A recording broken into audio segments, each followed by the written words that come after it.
اور ایک دن رات کو چہرے پہ نقاب ڈال کے نا تو مسجد کی گلیاں گھوم رہے تھے عمر فاروق، مدینے کی گلیاں گھوم رہے تھے. ایک دو گلیاں رہ گئیں تو فجر کا وقت ہو گیا. تو حضرت عمر اپنے غلام سے کہنے لگے نماز پڑھ لیتے ہیں اور باقی دو گلیاں بعد میں گھوم لیں گے. حضرت عمر نے امامت کرائی تو نقاب اسی طرح چہرے پہ. ایک گلی سے گزر رہے تھے تو ایک بوڑھی اماں بیٹھی ہے خیمے میں، بوڑھی کچھ چہرے سے پریشان لگتی ہے. تو حضرت عمر غلام سے کہنے لگے اسے پوچھو کیوں پریشان ہے؟ ہمارا تو اپنا ابا پریشان رہتا ہے، ہم پوچھتے نہیں. ہم نہیں پوچھتے. ہماری اپنی اماں روتی رہتی ہے کہ چلو 2 گھڑیاں رات کو آ کے بیٹھے گا میرے پاس، لیکن وہ آتا ہے 2 درجن کنوں لے کے اور سیدھا اپنے کمرے میں جاتا ہے اور بیگم صاحبہ سے کہتا ہے کہ یہ 6 اماں کو بھی دے آؤں، اس نے کون سا کھانے ہیں؟ تو وہ پلیٹ میں لے کے آتی ہے. پھر ماں کا دل ٹوٹتا ہے کہ یہ کمائی تو میری تھی، یہ تو بوٹا میں نے پالا تھا، لیکن یہ کس بیوپاری کے ہاتھ چڑھ گیا. ہم تو اپنے ماں باپ کو ٹائم نہیں دیتے، لیکن جب لوگ اللہ سے ڈرتے تھے رویہ کیا تھا. حضرت عمر فاروق رضی اللہ تعالیٰ عنہ خادم سے کہنے لگے بوڑھی سے پوچھو. تو پوچھا اماں السلام علیکم. وعلیکم السلام. اماں کیا بات ہے؟ تو اماں کہنے لگی جاؤ دوڑو، تمہیں کیوں بتاؤں، دیہات کی سیدھی سادی بی بی، جاؤ بھاگ جاؤ. کہا نہیں اماں مہربانی کرو اندر تو آنے دو. بڑی منت کے بعد اماں مانی. عمر فاروق عام آدمی نہیں جس سے دنیا کامتی ہے. حضرت عمر اندر گئے. اماں کیوں پریشان ہو؟ تو اماں کہنے لگی تمہیں کیوں بتاؤں، میرا اپنا دکھ ہے. چل اماں بتا دے، تیری مہربانی. تو اماں کہنے لگی میں ایک بیوہ ہوں، بے اولاد ہوں، کوئی میرا سہارا نہیں. مجھے عمر فاروق سے بڑی شکایت ہے. میرے اوپر 25 دینار کا قرضہ چڑھ گیا ہے اور 3 دن ہو گئے میں نے روٹی نہیں کھائی اور عمر نے میری خبر نہیں لی. حضرت عمر کو پتہ چل گیا اللہ وارث ہے، اس کا کوئی 2 4 10 ہزار ووٹ کوئی نہیں. ایک میکے سے 6 مربے نہیں لے کے آئی، ایک اکیلی تنے تنہا. اور بھائی جب اللہ کا خوف ہوتا ہے تو پھر انسان ان غریبوں کو بھی مناتا ہے. پھر ریڑھی والے کی بھی اہمیت بڑھ جاتی ہے، پھر رکشے والے کی قدر بھی بڑھ جاتی ہے. حضرت عمر فاروق رضی اللہ تعالیٰ عنہ کہنے لگے اماں عمر سے شکوہ ہے؟ کہاں؟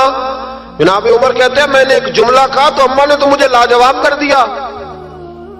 میں نے کہا اماں عمر کو کیا پتا کہ تو بھوکی ہے اور مقروض ہے، اسے کیا خبر؟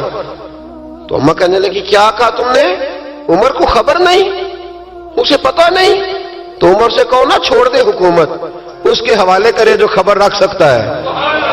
کیوں بیٹھا ہے پھر؟ ہمارے حکمران کہتے ہیں ابھی میں صدمے میں ہوں، نکلوں گا تو بات کروں گا، نہ ادھر ادھر کی تو بات کر. یہ بتا کہ قافلہ کیوں لٹا، مجھے رہزنوں سے غرض نہیں، تیری رہبری کا سوال ہے. ہاں تجھے جواب دینا پڑے گا. حضرت سیدنا عمر فاروق رضی اللہ تعالیٰ عنہ سے اماں کہنے لگی نہیں خبر رکھ سکتا تو حکومت کیوں کرتا ہے، چھوڑتا کیوں نہیں؟ تو حضرت عمر کہتے ہیں میں کانپنے لگا. دوڑے گئے جناب عمر. میں نے کہا اس اماں کا 6000 ووٹ نہیں کہ اس کی قدر کی جائے. یہ اماں کوئی بہت آکسفورڈ یونیورسٹی کی ڈگری ہولڈر نہیں کہ اس کی بات مانی جائے کہ لاوارث اور بیوہ بی بی.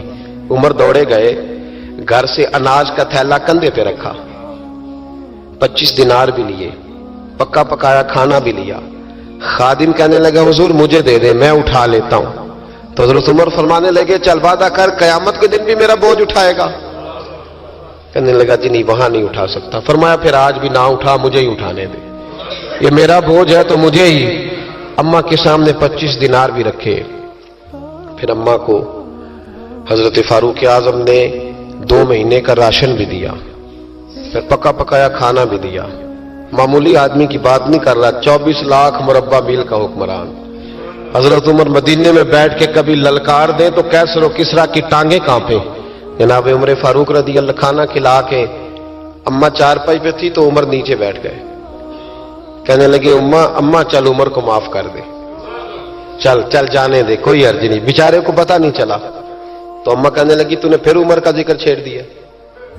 بیٹے میرے گھاؤ بڑے گہرے ہیں، میرے زخم بڑے سخت ہیں، کلیجہ پھٹے تو تجھے دکھاؤں کتنی تکلیف میں ہوں.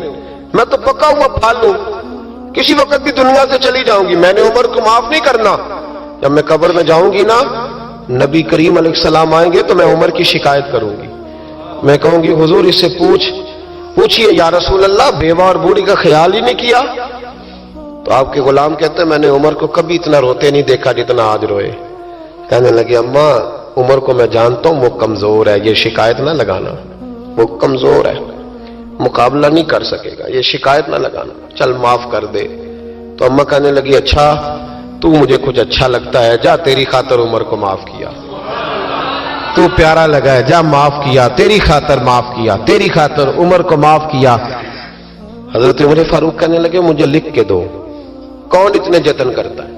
کون؟ کسی سے کہنا جا اپنی اماں کو منا لے، تو کہتے ہیں نہیں نہیں میری غلطی کوئی نہیں، تو مناؤ کس بات پہ؟ ہمیں تو 20 دلیلیں آتی ہیں. جا ابا کے پیر پکڑ لے. پتہ ہے نبی پاک علیہ السلام نے فرمایا جس کا باپ راضی ہوگا اسی کا اللہ راضی ہوگا، اور جس کا باپ ناراض ہوگا وہ سارا دن وظیفے پڑھے اس کا اللہ راضی. یہ ابو داؤد شریف کی حدیث ہے. نا جی بڑی مہربانی، پیسے نہ لائیے گا. اب بات سنیں، وہ بھی میں سمیٹنے کی طرف آ رہا ہوں، ختم کر رہا ہوں، آپ میری بات پہ توجہ رکھیں. عزیز بھائی، نبی کریم صلی اللہ تعالی علیہ وسلم نے جو اپنے غلاموں کی تربیت کی، تو حضرت عمر فاروق کہنے لگے لکھ کے دو، لکھ دو. تو اماں کہنے لگی آپ لکھیں میں سائن کر دیتی ہوں، آپ لکھ دیں میں سائن کرتی ہوں. حضرت عمر نے لکھا فلاں بنت فلاں کو عمر سے شکایت تھی، پھر انہوں نے عمر کو معاف کر دیا. اماں سائن کرنے ہی لگی تھی، سائن کرنے ہی لگی تھی کہ مولا علی شیر خدا آ گئے، حضرت عبداللہ ابن مسعود آ گئے. اوہو عمر یہاں بیٹھے ہوئے ہو، میں سارے مدینے میں تلاش کر رہا تھا، یہاں بیٹھے ہو، وہ کچھ لوگ ملنے آئے، نکلو. اماں نے سنا کہ یہ عمر تھے تو اماں اٹھ کے کھڑی ہو گئی. آئے ہائے عمر تھے، آپ عمر تھے؟ تو جناب عمر کہنے لگے اماں تو نے جو کہا ٹھیک کہا، لیکن اپنے وعدے پہ قائم رہا، یہ ذرا سائن کر دے. اماں نے سائن کیے. تو حضرت عمر فاروق فرمانے لگے علی آ گئے ہو تو بطور گواہ تم بھی دستخط کر دو، عبداللہ ابن مسعود تم بھی بطور گواہ جب سائن ہوئے تو جناب عمر نے رکا لپیٹا اور مولا علی شیر خدا سے فرمانے لگے علی یہ رکھ لو، مجھے لگتا ہے میں تم سے پہلے دنیا سے جاؤں گا، اور جب میں پردہ کر جاؤں نا تو یہ رکا میرے کفن میں رکھ دینا. اگر حضور علیہ السلام نے پوچھا نا میری امت کے ساتھ کیا سلوک کر کے آئے ہو، تو رکا نکال کے کہوں گا یا رسول اللہ ایک بوڑھی ناراض تھی میں اسے بھی راضی کر کے آیا، حضور یہ میں راضی. بھائی جب تک ہم اللہ سے نہیں ڈرتے معاشرہ اصلاح پذیر نہیں ہو سکتا. جب تک یہ وظیفہ پک نہیں جاتا کہ اللہ میرے ساتھ ہے اور اللہ مجھے دیکھ رہا ہے، تب تک حالات بہتر نہیں ہو سکتے. جب انسان یہ وظیفہ پکا لیتا ہے تو پھر چونٹی پہ بھی ظلم نہیں کرتا، پھر وہ گدھے کو ڈنڈا مارتے ہوئے بھی سوچتا ہے، پھر میرے بھائی وہ پھر احساس کرتا ہے کہ جانور کی وجہ سے ہی نہ قیامت میں پوچھ لیا.